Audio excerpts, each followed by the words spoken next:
Greetings to God. I would like to welcome you again. I'm HULDA OFFENBAUER. Today I have another inspiring thought for you, namely, our poor children, and you let it happen.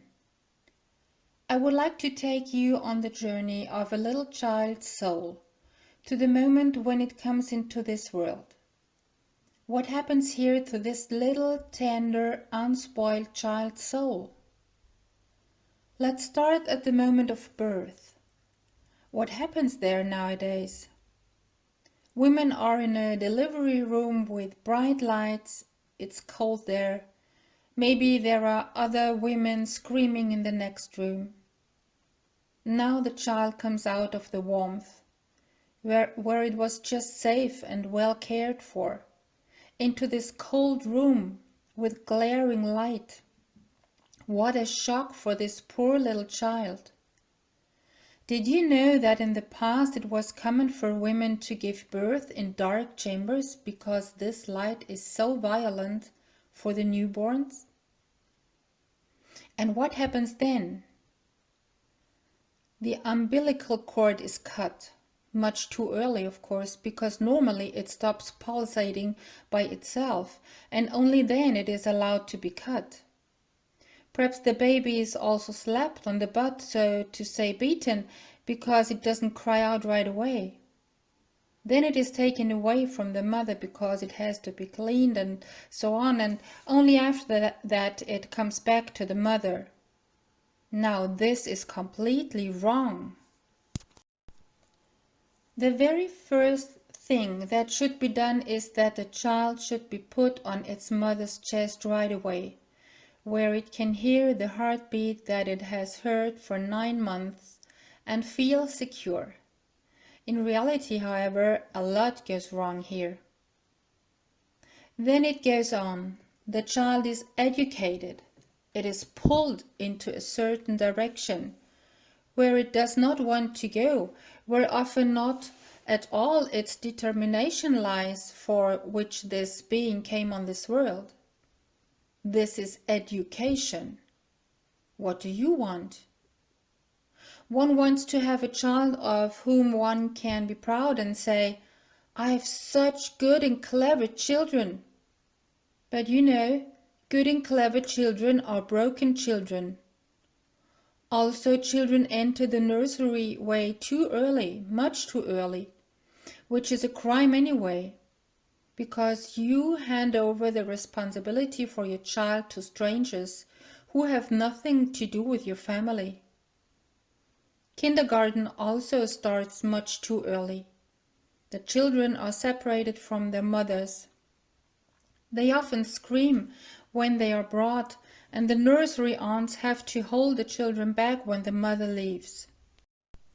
Usually this breaks a mother's heart, or maybe she thinks it will get better.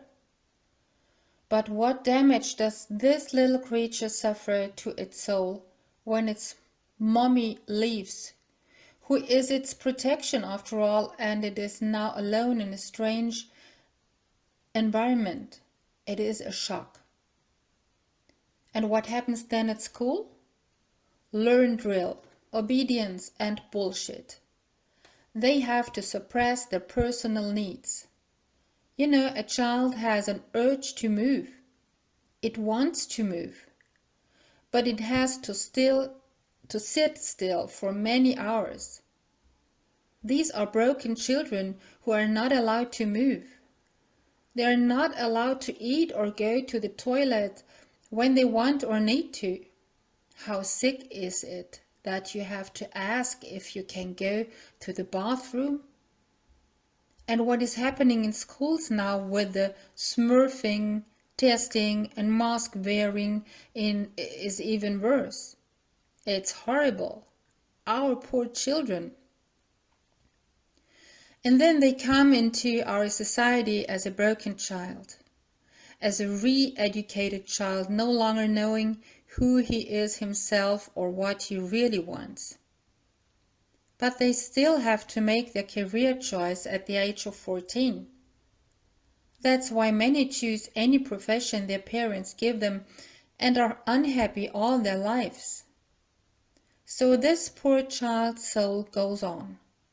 Often a profession is also chosen that the parents consider particularly important, such as lawyer or doctor, so that the child will be somebody in life and represent something special in society. This is even more terrible. Now, what is important is the heart of the children. And I'm really very proud of our 4 kids. You know, they don't have professions that are especially respected in society. One works in a hotel, one in sales. It doesn't matter. But they all have a big heart. And that's what it's all about. That's what is really important. I wonder if the children who are still in the system now will say later, "Mom, Dad, why did you send me there? Didn't you see how I suffered and how my soul cried and you didn't hear it?"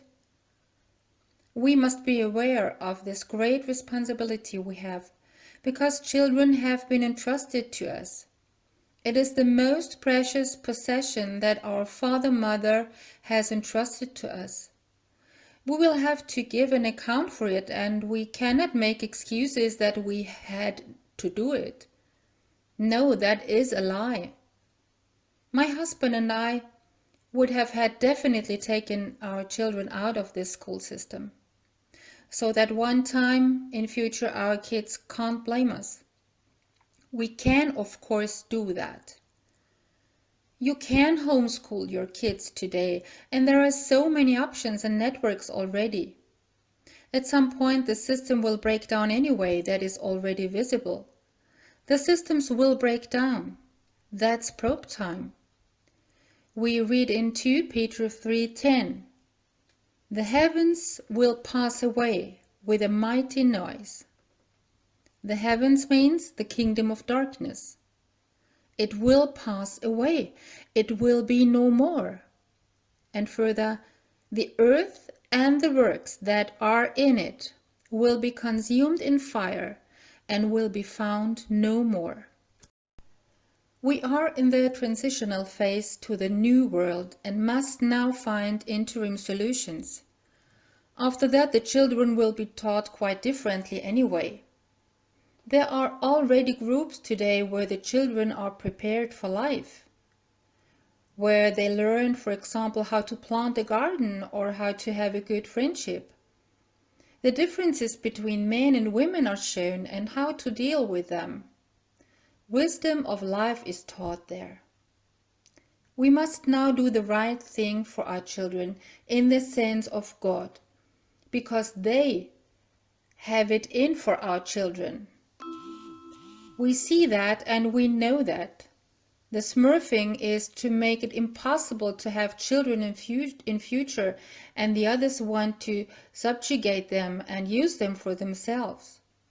But this must not happen, and we will not let it. In this sense, I wish you, as always, God's richest blessing.